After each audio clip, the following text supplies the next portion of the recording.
Hello, good morning. It's 7 o'clock. This is a special edition of Sky News Breakfast. I'm Jane Secker, live from Sangatte, just outside of Calais. And I'm Sally Lockwood in Dover. The French Interior Minister says the UK isn't doing enough to help France tackle illegal migration. 5 women and a child are among the dead as 27 people are killed trying to cross the English Channel. At least one person is still thought to be missing. French authorities arrest 4 suspected people traffickers in connection with the incident.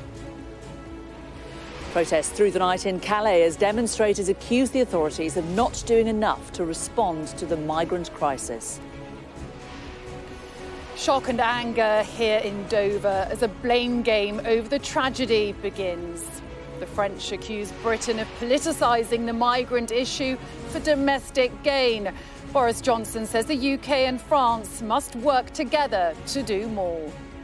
I say to our partners across the Channel, now is the time for us all to step up, to work together, to do everything we can to break these gangs who are literally getting away with murder. The Prime Minister calls on the French to agree to joint police patrols along the French Channel coast to stop people smugglers. This morning, we hear from one of the traffickers who organises these sorts of crossings and a family determined to reach Europe.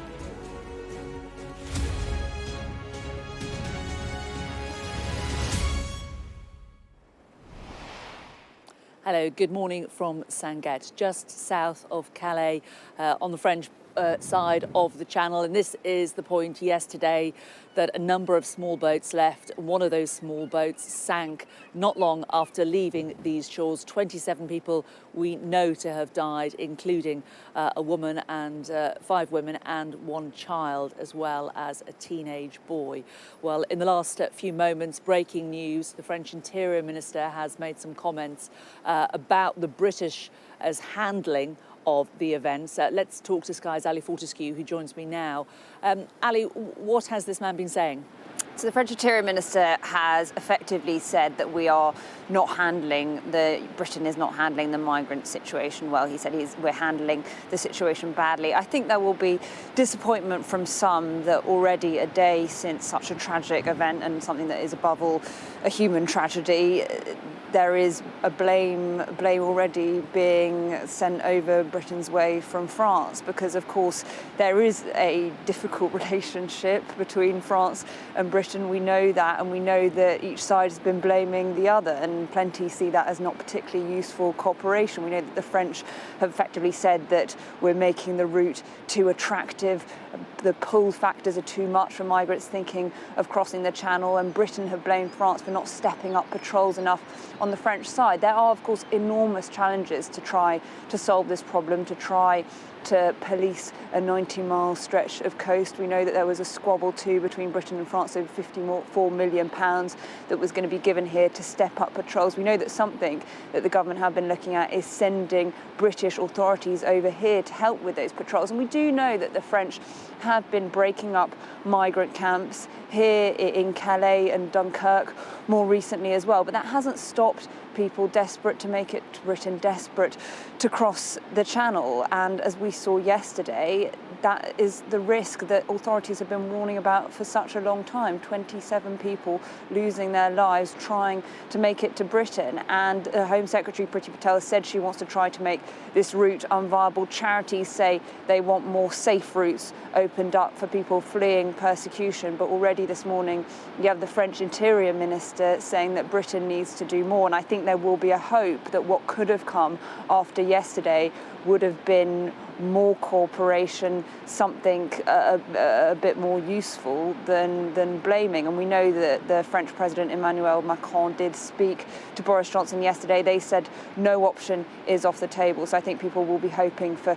constructive cooperation too. Indeed. Ali, thanks very much. Yeah, we know that the French Interior Minister has also said that he would like to see Belgium and Germany doing more as well as the UK. following pleas from both sides of the channel, really, to try to stop this dreadful series of deaths continuing. This is the highest number of people who've died in this crossing in one day over the last year. Our Europe correspondent Adam Parsons reports now from just up the road here in Calais on exactly what happened. In the middle of the channel, the remains of a flimsy dinghy. It had set off from the French shore a few hours earlier. Almost everyone who'd been on this boat died in these cold waters. One of the first people to reach the scene in the middle of the channel was lifeboatman Charles De Vos. It was really dramatic. There were floating bodies and it was really very shocking. We recovered all the people we saw on board. We recovered 6 people. All dead? All dead, yes. There was one woman who sadly was pregnant and a young man 18 to 20 years old, and the rest were men. As on so many other days, hundreds of people had left the French beaches in an array of boats, some seaworthy, others manifestly not fit for purpose. But this wasn't a day like any other. Instead, it was shrouded in death. In the hours that followed, the French Interior Minister, the equivalent of the Home Secretary, came to the hospital here in northern France. He blamed people smugglers and said Britain and France must cooperate more. We really have to work together. 2 major countries who are friends, we have to fight against these traffickers together. And they play on our borders and, sadly, our differences in legislation. Sometimes this means there's a slight lack of cooperation. Possibly we are not working together enough yet, but we really must fight against these criminals, just as we fight against terrorists. Well, the waters between here in northern France and the British coast are treacherous. They're busy, and at this time of the year they're very cold. We've had near misses before. A bad accident was predictable, but this loss of life is clearly terrible. Now, a criminal investigation has started. A number of suspected people smugglers have been arrested. But the question is, how will this disaster change the debate about how France and the UK should manage cross-channel migration? Britain has long claimed the French should do more to stop these boats leaving. Last month, we filmed these people running down a beach near Calais with their boat, heading for the UK, and watched by the French police, who did not intervene. But now political debate has coincided with tragedy. This area of northern France is dotted with groups of people desperate to reach the UK, prepared to pay thousands to smugglers and also to accept great risks. Now those risks have come horribly true. Adam Parsons, Sky News, Calais. Well, in the last few moments, the French police have arrived where we are.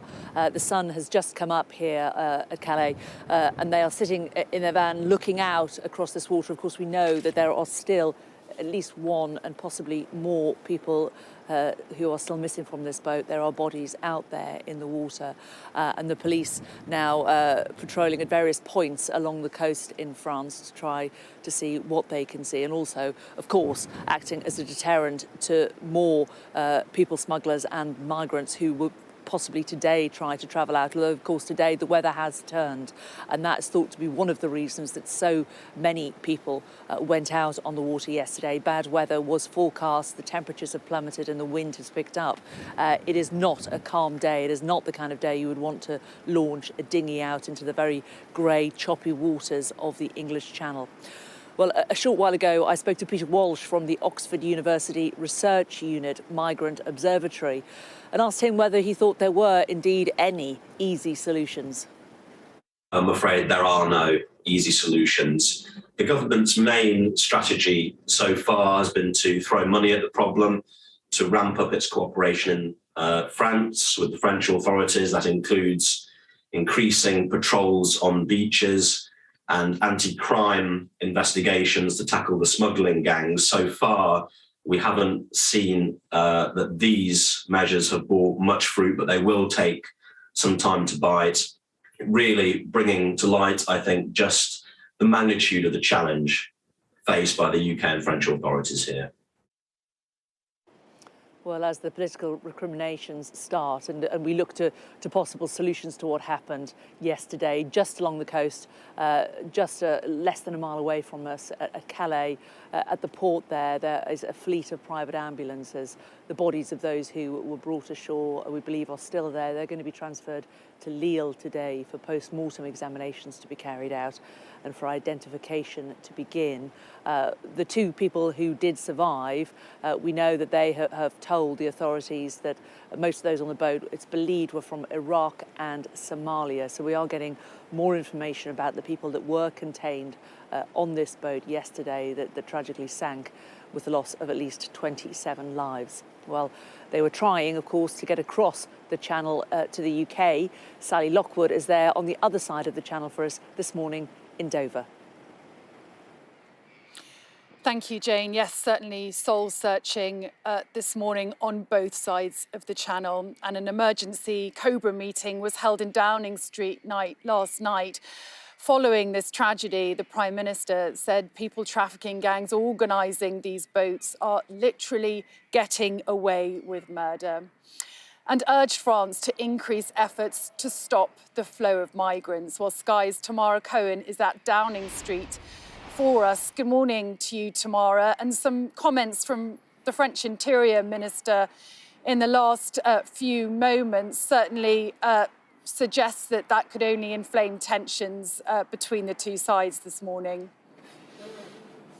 That's right, Sally. I mean, relations between Britain and France over this issue have been very tense, often breaking out into hostile comments over the last few months. But these latest comments from the French Interior Minister speaking on the radio this morning say not only that the UK and other European countries should do more to help France tackle illegal migration. This is after the UK offered millions of pounds to French border force to help them with patrols, and has been really pushing the idea of joint patrols with UK border force on French beaches, an idea which has perhaps rather understandably been rejected by the French side. But the French Interior Minister is also now hitting out the UK's pull factor, saying the UK is an attractive destination for migrants. And that is really this has only just happened in the last few minutes, so we haven't got a response specifically to those comments yet. But that's going to really not go down well here in Downing Street because they say that we've seen these scenes of French police watching as those migrant boats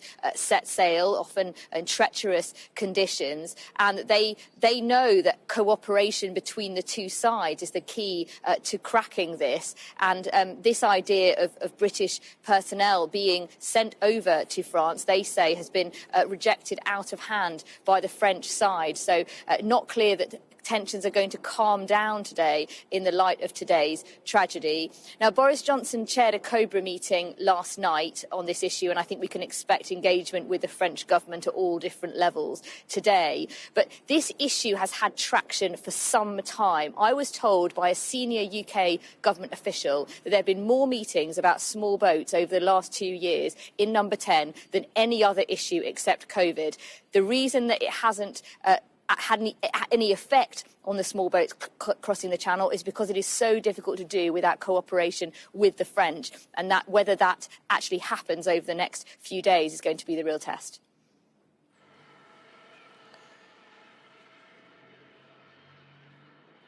OK, Tamara, for now, thank you. Well, we can take a look at this morning's newspapers for you now, and as you might expect, the front pages are dominated by this tragedy in the Channel. The headlines highlighting the division on this issue. The Metro asking, why didn't France stop them? Here's the Telegraph, which pictures another migrant boat that was helped to shore in Dungeness yesterday. It's also the lead story for The Guardian, which shows a mother helping her children to the beach from another boat in Dungeness. The Eye describes the victims as having died in search of a better life. The Daily Mirror reports on how the lives of children are put at risk as they cross the Channel. The Express quotes the Prime Minister saying the smuggling gangs who prey on migrants' vulnerabilities are getting away with murder. The Mail has a very similar headline, while the Times has Boris Johnson describing himself as shocked, appalled and deeply saddened. The Sun calls yesterday's events shameful. And the tragedy is also the big story for a number of papers in France, including Libération. They say the Channel is deadlier than ever. And just a note that the death toll was revised down from 31 to 27 after the newspapers went to print. Now, the incident is the worst of its kind in the English Channel since the International Organization for Migration began collecting data in 2014. And it comes amid a big crisis, a big increase in the numbers of people attempting to cross to the UK by boat. Our economics and data editor, Ed Conway, has been looking at the scale of the problem. Now, in the face of a tragedy like this, there's only so much you can learn from numbers, but it's worth just looking back at some of the context. You know, how does this situation compare in terms of migrant crossings with previous years? How does it compare with other countries? And here's the picture compared over time. So we're just looking here at cumulative channel crossings, and the higher these lines are, the more crossings there are over the course of each year. That's 2018. You can see 2019 just there. 2020, you can see the line getting higher. But look at 2021, that line considerably higher, up now to 25,792, so almost 26,000. Of course, it's climbing more or less every day. That is the highest that we've seen in any data series we have, going back as far as we have. But it's worth just comparing the UK with other countries around the world. We've seen those pictures, of course, in Spain and Italy and Greece of many people crossing into those countries. So how does the UK compare? How does that 25,792 compare with Greece? Well, it's above Greece. You can see this year. This is just this year so far. Greece 3,500 or so. Spain 36,000, so more than the UK so far. And in Italy, actually more than double what we've seen thus far in the UK. But of course, it's worth also just looking back in time. So over time, you know, the UK has been going up a bit, but compare that with these other countries where it has been much higher. In fact, I'm just going to kind of change the axis here so you can see, look, that's Greece there. And back in 2015, you were talking about getting towards 1 million a year, so nearly 1 million a year, much higher than what we're seeing at the moment in the UK, but nonetheless pretty unprecedented in the UK. But looking overall at the picture for asylum seekers, asylum applications, actually the UK, this is compared with other countries in Europe, the UK relatively low when you compare it to head of the population when it comes to overall asylum applications. But still, when you're looking at channel crossings, we have really never seen a year quite like this. Well, earlier I asked Tim Noor-Hilton, Chief Executive of Refugee Action, whether he was hopeful politicians would use yesterday's deaths to prioritise the safety of migrants.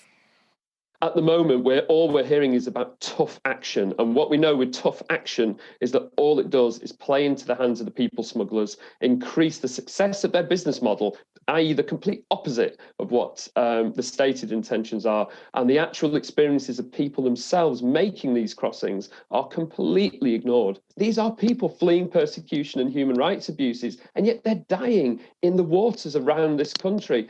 The failure to address this and to allow this to happen yesterday should be a moment of national shame. And Laura Bundock is with me now in Dover. Laura, we're learning more now about the desperate conditions these people were in yesterday. One French rescuer describing how the handle of the boat came off in his hand. The glue, he said, was barely dry. We're also learning more detail about some of those desperate people who died yesterday. Yeah, we know that some of them were Iraqi. You imagine they were Iraqi Kurds, and some were from Somalia as well. It was an incredible morning. A lot of boats were taking off from France yesterday. There was one that was filmed in a beach not far from Boulogne making the journey. You could see in the early hours a group of people walking across the sand. There were children among this group wading out into the water. The inflatable did not look seaworthy. They never do. The life jackets they were wearing, those that had them on, are very, very rarely adequate either. These are the desperate sorts of conditions that the people trafficking gangs are subjecting these poor people to as they start these awful journeys. And there is a desperate sense of inevitability, I think, about this. We know that the number of people making the crossing from France has been going up this year. So far to date, there have been around 26,000 people coming over. That's 3 times the number it was was at the same point last year.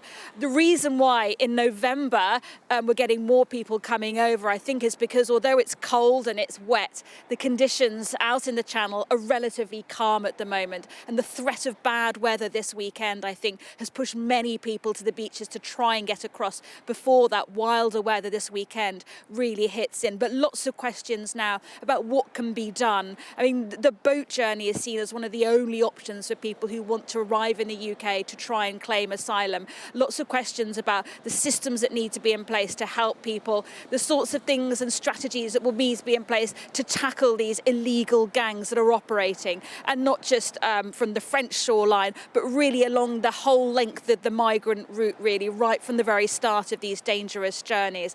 I think the time for political posturing feels like it is over, although we've heard some strong language coming from the French Interior Minister saying that the handling so far has been bad, that the UK needs to do more, that Belgium needs to do more as well. But I think, as I say, the time for this sort of political language is over. There'll be a lot of pressure on the politicians to come up with some solutions to stop the gangs and to prevent more people losing their lives in this way. Laura, for now, thank you. Well, many of the people attempting to cross the Channel on migrant boats begin their journey thousands of miles away, and most have been helped by an organised network of people smugglers. Sky News has spoken to one in northern Iraq who told us how he packs flimsy boats with dozens of people trying to reach Britain, well aware that some of them simply won't survive the journey. Despite the risks, there are many determined to take that journey with their families. Our Middle East correspondent Alistair Bunkle reports from Erbil in Iraqi Kurdistan. This is one of Iraq's people smugglers. He calls himself Ransda. It's a fake name, and he won't let us meet near his home or film his face. He's a wanted man. Even as we were setting up the cameras, he's on his phone to contacts across the smuggling network, arranging documents and travel for people wanting to escape Iraq for Europe. He uses a cheap burner phone that can't be traced, regularly switching between hundreds of SIM cards. And he tells us how they cram people onto small boats to reach the UK. لرجای دانکیخ ل باتسوپی دام پارینو تسوپاکاش 5 نفری دگری اما 15 نفری لدین 20 نفری لدین شیلمان مالو درست کردیا لبنی تسوپاکای مانتور مال سقایم کردیا رجای دانکیخ لیندر روانی بریتانیا اندکی. That has made him a rich man. Last year, he tells us, he made $100,000. He isn't ashamed of what he does, and he is prepared to risk other people's lives for money, including the migrants trying to get to Britain. You are just exploiting, are you not, their desperation?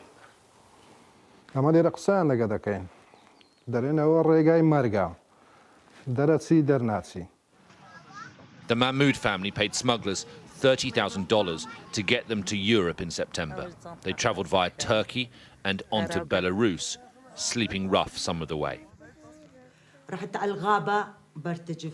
Yadka shows me how she got down and kissed the ground when she crossed into Poland. Days later, though, they were caught and put straight back on a plane to Iraq. They are now living in a tiny rented flat because the smuggling gangs took everything they had. احنا ما بنعرف نجيب مصاري حتى ناكل بها. هو بيقول انا ما عندي مصاري وما بعرف شيء. يلا قلت انا بدي ارجع للعراق. لا ما بتقدرين انا صرفت عليكم هيك يعني تتحملون لازم تتحملون. يعني مثل الحيوان كان يعني بيتصرف معنا. If you had the money, would you try again? If you have money, yeah, we back again. On summer. Yeah, on the summer. Yeah. Because we don't have life in here, and we don't have future, and we don't have money. We lost everything. You okay? No. She's crying every day and every time. She can't sleep. So. There are thousands of people like this who will pay whatever it costs and risk whatever it takes to start a new life in Europe. And encouraging them from the shadows are the smugglers who take their money and don't care less what happens to them. Alistair Buncle, Sky News, Iraq. Well, there were a number of small boat crossings attempted yesterday, and it's thought that those trying to make it across the channel wanted to take advantage of that window of calm weather before it changed. And we can now take you to today's weather forecast.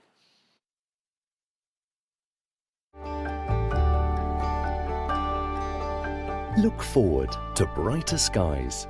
The weather, sponsored by Qatar Airways. It's turning colder with wintry hazards and very strong winds likely, especially on Friday and Saturday. Before then, though, inland areas will have a mainly sunny, cold start today, but a stiff wind will keep it frost-free. Exposed coastal counties will see showers, wintry on the hills. The morning will be mainly fine, but further blustery showers will run into exposed coastal areas, bringing more snow to the hills and to lower levels. In the far north, it'll be cold with a raw wind. The weather, sponsored by Qatar Airways. Welcome back to Sky News, live from Dover and also Calais this morning, following those tragic events in the Channel yesterday, the most deadly incident involving migrants attempting to cross the Channel to reach the UK in recent years. And the tragedy in the Channel comes just as the House of Lords is due to debate the number of migrants coming to the UK by boat. Now, joining us is Baroness Kate Hoey, a former Labour MP who is leading the debate. A very good morning to you. First, could I get your reaction to the comments from the French Interior Minister in the last hour, who has blamed the UK for its handling of the migrant situation? Well, good morning. And I think it's rather regrettable, isn't it, that the first thing we wake up to is another blame game. And I'm very disappointed that the French Interior Minister has said that in the way he has. Clearly, the Prime Minister spoke last night to President Macron, and I would have hoped that from that there would have been an opportunity now for the two countries to really work together, because that's what's needed now.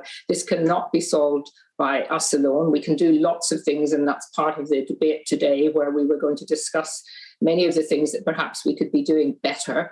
But without the French really trying to prevent these migrants getting onto the boats in the first place, we're not even in a situation where we can discuss how things could be made even better. And what do you hope will be achieved in this debate today on the issue of migration? Of course, it comes in the backdrop of this horrific incident yesterday. Do you think that the language around migration needs to change? These people described as migrants are human beings, and 27 of them lost their lives yesterday. Yes, and of course, over the past year or so, many people have been warning that this was something that could happen if the situation was not addressed. I mean, my debate today was put in for some time ago. And of course, I wanted really today to make sure that we were going to raise the issue of the concern that life was threatened, but also what we as a country could do more. I visited Dover the other week and saw for myself how these people are treated. And of course, they are treated absolutely, as you would expect in our country, extremely well. But then I looked at some of the pictures of what was happening in the French camps. And when you see them being broken up by the police and all their very small holdings that they've got being taken away from them, you can understand why many of them, even if they hadn't particularly wanted to come to our country, do want to come. But the reality is we can't take everyone. We have to get a situation where the rest of Europe, these people have come through many other countries in the EU, and therefore, they are not initially, certainly can be seen as asylum seekers. But of course, that is something that once they're here, there is an examination of that. And of course, the whole Home Office situation, which I'm sure will get addressed today, has to be addressed because, for many, many years, people have said the Home Office and the whole way that the immigration system is working is not working. I think John Reid, a Labour Secretary of State years ago, said that it wasn't fit for purpose. Well, it still isn't fit for purpose. And that means that many people are waiting a very, very long time. So our hotels are getting full. People are being moved on into accommodation up in houses and flats up in the north of England without anyone asking about that. And so it's not just a question of language at all. It's a question of how we can, as a government, really treat this issue as something that is serious. And the terrible, terrible thing is that maybe, and it would be one. You can't even say good thing, but one thing that might come out of dreadful, dreadful tragedy last night. And remember, it's going to be very difficult sometimes to trace the families of those people, because one of the things that we know is that they don't have papers, even if they'd managed to keep them with them. Those papers will be destroyed.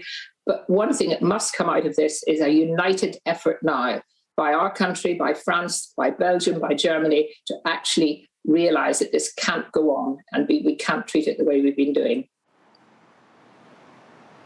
And Baroness Ho, you were a vocal supporter of Brexit. We now have a Conservative government who won the last general election, very much on the issue of taking back control. Is this what taking back control looks like?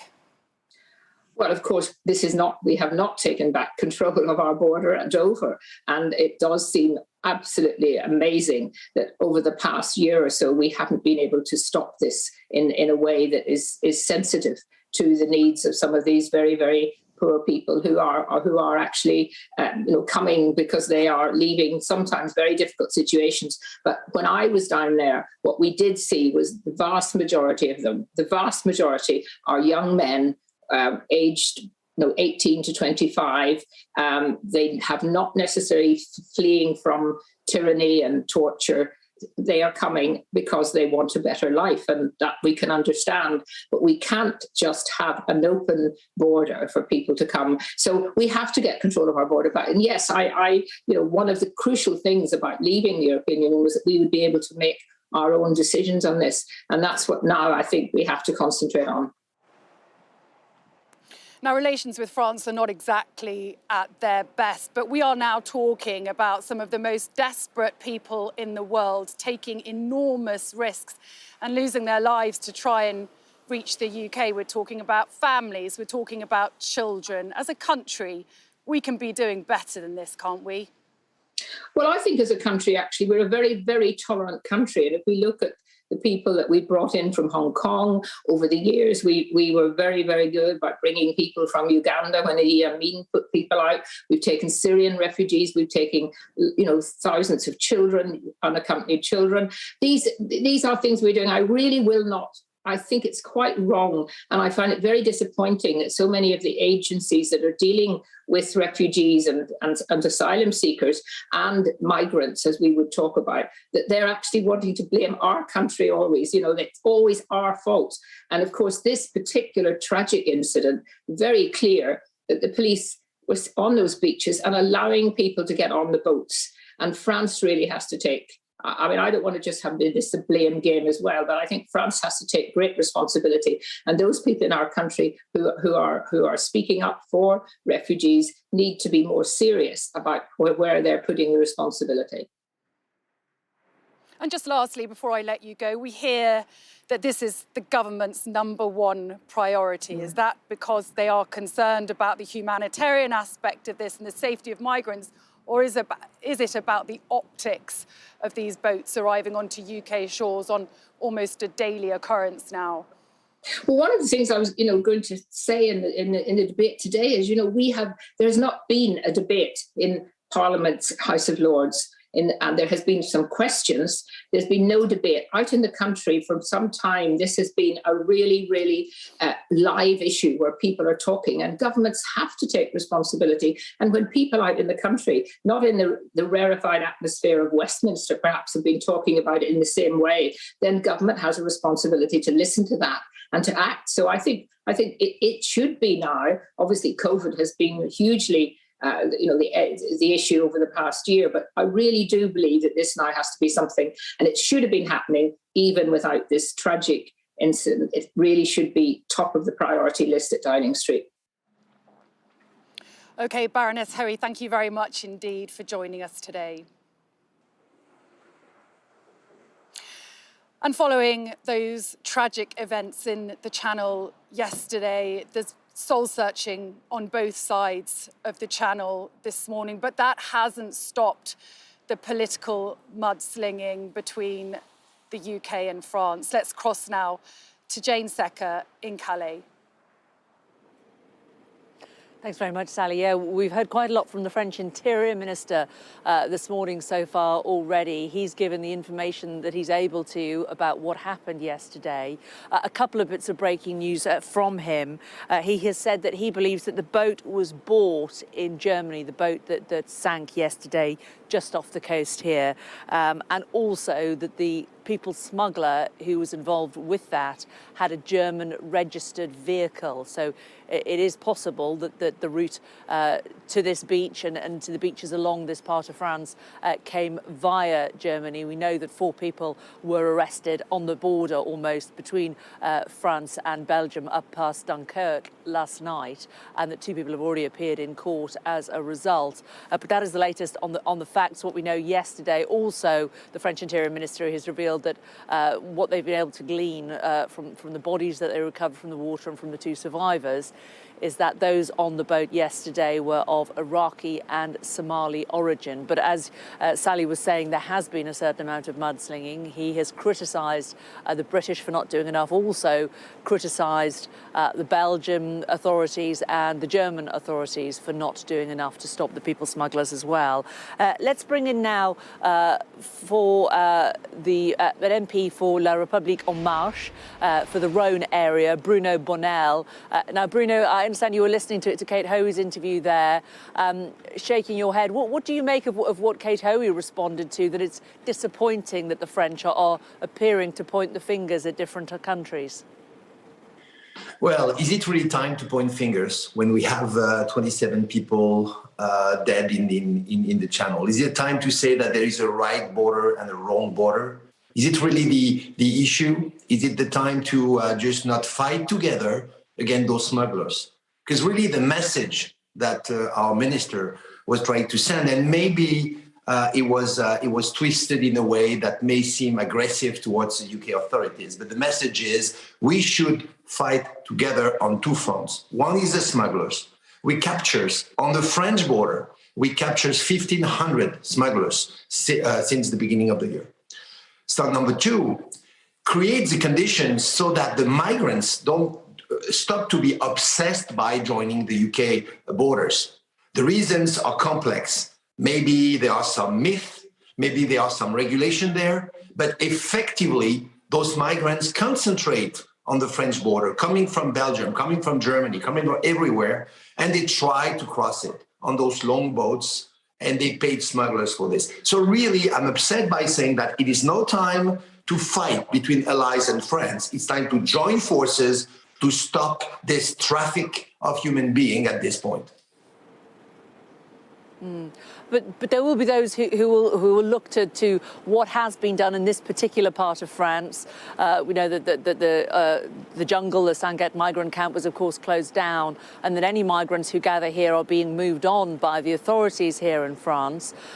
There will be people on the UK side looking at the situation here and saying, why don't the French authorities do more to help these people settle in France? Or why don't the French authorities do more to help these people settle in other parts of Europe? Why do these people feel that they need to take this dangerous journey to escape from what is a safe country? Well, first of all, we do spend tremendous amount of money and resources to try to give them the better possible life. And I understand and respect the fact that it would be probably, if we could, we would be more, we would put more money or more resources on this. But there is a limit to every single possible budget in any single country, including the UK. Secondly, settling those people in France, well, they just don't want it. They want to reach the UK, and there are many reasons for this. First, the language. A lot of people have basic understanding of English, and they feel more comfortable finding a job there. Secondly, it's because they heard from any sources that the conditions there are better than in different European countries. Again, we need to harmonize those so that they don't dream about being workers in the UK.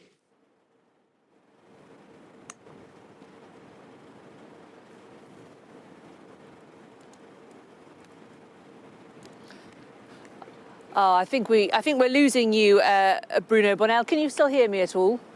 Yes, I can. Of course. I'm sorry. Sorry, apologies. You were saying about the fact that we do need, that there is an unlimited amount of money, but the British authorities have put in £54 million to help the French authorities patrol this area. I mean, it is 100 or so miles of beach, but it shouldn't be beyond the wit of man, should it not, to patrol this area and stop people getting into the water in small boats? Yeah, but we do it. I mean, let's be serious. On 30,000 people tried to cross the channel, 60% of them were arrested.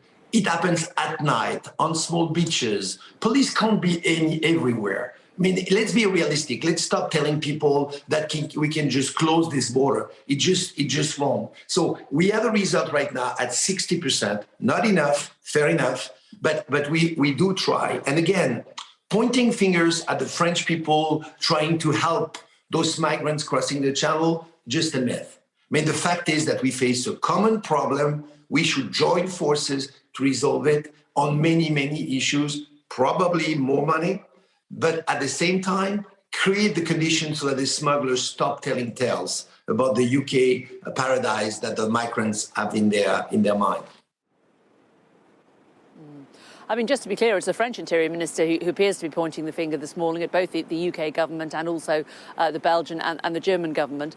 Do you think that the French government is responding to this politically in a way perhaps to try to change things? I'm thinking of other issues that are also on the table at the moment, things like fishing rights between France and the UK. Do you think this is informing some of the dialogue that we're hearing this morning? Well, definitely. I mean, the Brexit situation that we accepted because it was a decision by the UK population creates new conditions, and there are adjustments to be made. But again, I don't want the people to feel like the migrants are a piece of a deal between EU and the UK.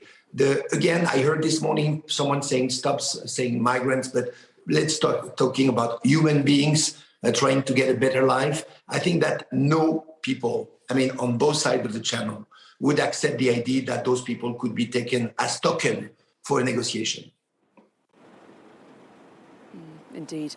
Bruno Bonnell, an En Marche MP for the Rhône. Thank you very much for joining us this morning. Well, in the last half an hour or so, we've seen the French authorities come down onto this beach. There's been a patrol of some 6 men and women who walked along the beach. I mean, what are they looking for? Are they looking for bodies? Are they just simply looking to see whether it looks like any more people smugglers may be trying to access the waters here? We don't know. But you can also possibly see behind me one of the big ferries. Now, we don't know what caused this dinghy yesterday to capsize.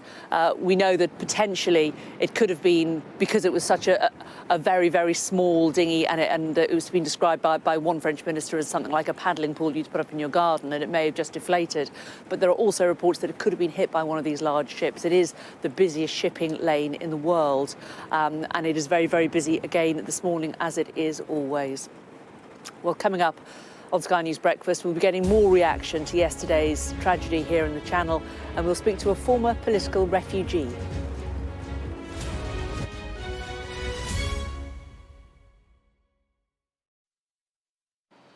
Welcome back to Dover following the worst incident involving migrants in the Channel yesterday afternoon.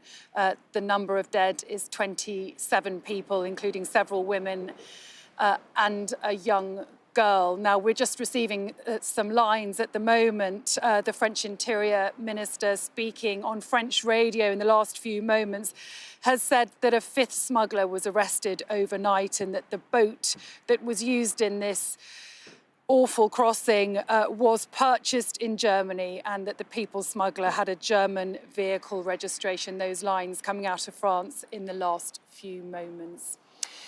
But let's move on to our next guest now, who emigrated to the UK as a political refugee 14 years ago and now travels to schools to teach children about why people choose to leave their countries and families behind for a better life. I'm joined now by educator and co-founder of My Bright Kite, Gulwali Pasalai. A very warm welcome to you. Thank you for joining us. Now, you left Afghanistan in 2007, if I'm not mistaken, and passed through several countries on your way here to the UK, making a dangerous crossing by boat. What was it that made you so determined to reach the UK? Can I firstly say I didn't migrate. I was forced to flee because of the war and conflict. And what made me determined to get to the UK was supposedly my brother was here, and unfortunately, I was unwelcome across half of the world. The only place I was treated as a human being and as a child was Italy. By then, I knew my brother was in Britain, so I continued to the UK. I would have stayed anywhere where I was welcomed. Sadly, I was imprisoned, deported, and had a terrible experience on this journey across 12,000 miles or so. It took me over a year at the age of 12. It indeed sounds like a harrowing experience. What was it like making that crossing to the UK by boat? I spent about a month in Calais. It was a hellish place. It was a place humans should not be there. It's a shame that place exists. Even now, after 14 years, I've been in Britain. It was humiliating. It was cold. We used to get harassed by the French police on a daily basis. Our blankets would be taken away. We would be tear gassed. And sadly, even now, I know that it's done with British taxpayer money and the UK government support. And so, yes, Calais was not a place for humans to be there. And I think we have a moral and legal obligation to the people who are stranded there. And it's tragic that these people have lost their lives because of our hostile policies, our cruel and inhumane immigration system that exists, where we criminalize people and dehumanize them for seeking protection and asylum, which is their human right. And once you did make it here safely, what was your experience of the asylum system here in the UK? I did not lose hope on the journey of a year across 9 countries or so and across half of the world. I lost hope when I was in Britain. I was physically well looked after by social services in Kent, but mentally I was disturbed. My age was not believed. My nationality was disputed by the Home Office. The system was demoralizing, dehumanizing. I was seen as a suspect, as a criminal. It took me 5 years to get my refugee status. It took me 13 years to get my citizenship. Being in the UK was a lot more harder dealing with the bureaucracy than dealing with smugglers and being on this terrible ordeal in this journey across Europe.